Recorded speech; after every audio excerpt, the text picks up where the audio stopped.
Here, work never stops. The port beats to the unceasing rhythm of ships loading and unloading cargo. On the quayside, containers stretch as far as the eye can see. Inside them, merchandise from the four corners of the world. 90% of the world's cargo travels by ship. Even if it is one of the least polluting modes of transport, it still has a high impact on the environment. Pollution hazards inevitably increase as marine transport intensifies.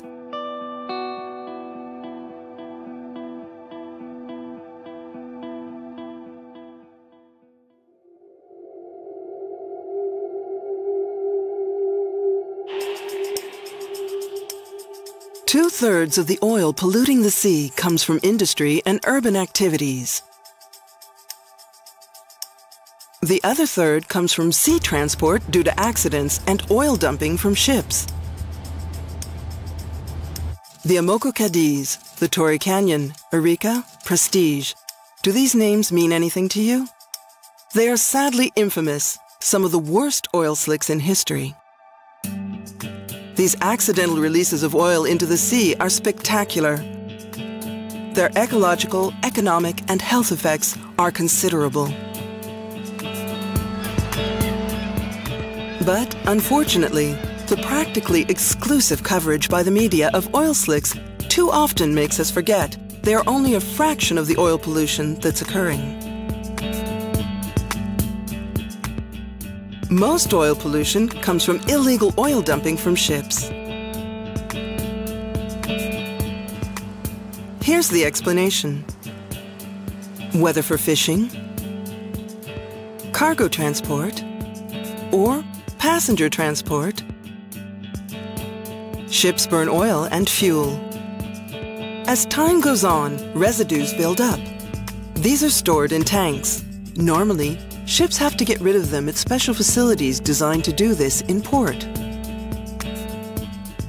But the cost of this, the loss of time, and sometimes the lack of port facilities, means some ships discharge these residues into the sea. This is what oil dumping is. There aren't enough resources and inspections to deter them from doing it.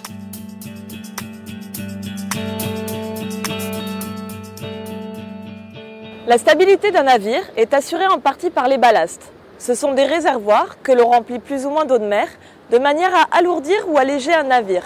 Cela dans le but de lui procurer une plus grande stabilité, mais aussi de compenser les pertes d'équilibre.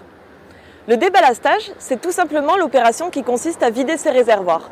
Ces opérations sont réalisées quotidiennement par les professionnels du transport maritime et sont réglementées. Deballasting is also a splendid taxi service for thousands of species. What? Yes, no less than 7,000 species get carried along by ballast water every day. Some adapt to their new environment and thrive, upsetting the fragile balance of their host sea. It's then very difficult or impossible to get rid of these invading species.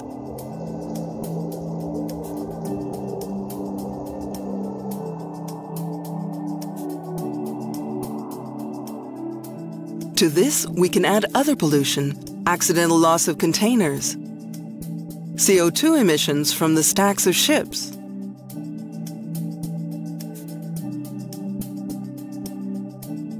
highly toxic anti-fouling paints which diffuse into the water, or intentional waste discharges. For all this waste, the shocking thing is that 12 nautical miles off the coast, the sea is treated as a dustbin. Beyond this distance, disposing of bottles, glass, rags, and paper is permitted. International regulation should be created to ban this practice.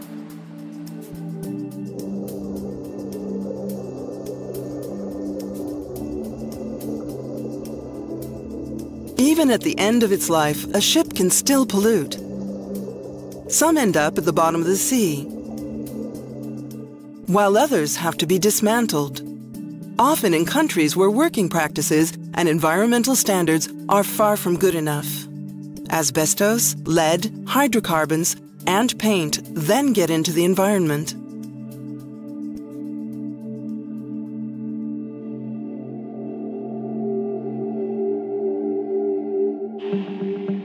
The ship owner is Greek, the charterer Swiss, the owner Liberian, the crew Filipino, the shipbuilder Japanese, the insurer English, and the flag Bahamian. Are you lost? Not surprising. And that was the actual situation with the Prestige.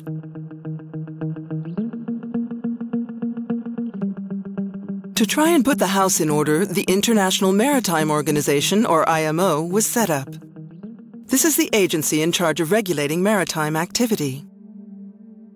A ship's flag is dictated by the country where it's registered. Some owners register their ships abroad. Why? To take advantage of less strict legislation. This is called a flag of convenience. Some states, like Panama or Liberia, will assign their flag to unscrupulous ship owners for payment. These countries attract most of the ships in operation. There is a problem. The IMO gives the most power to the countries with the biggest fleet, so it's no surprise that the measures adopted by the agency are weak. In addition, the IMO can't impose penalties, so it's difficult to make people comply with the rules.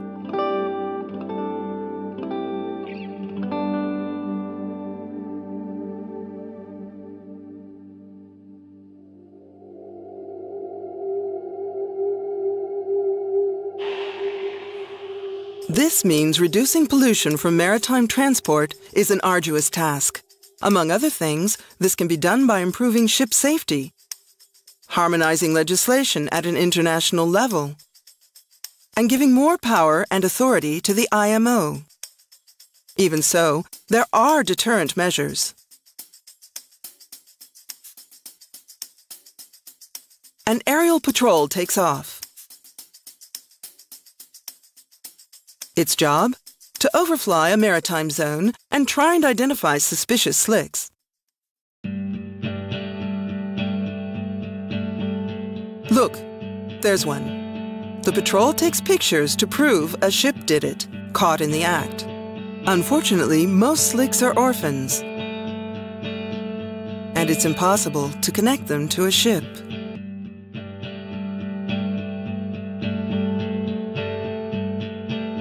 Pressure from public opinion and environmental bodies has a decisive role to play.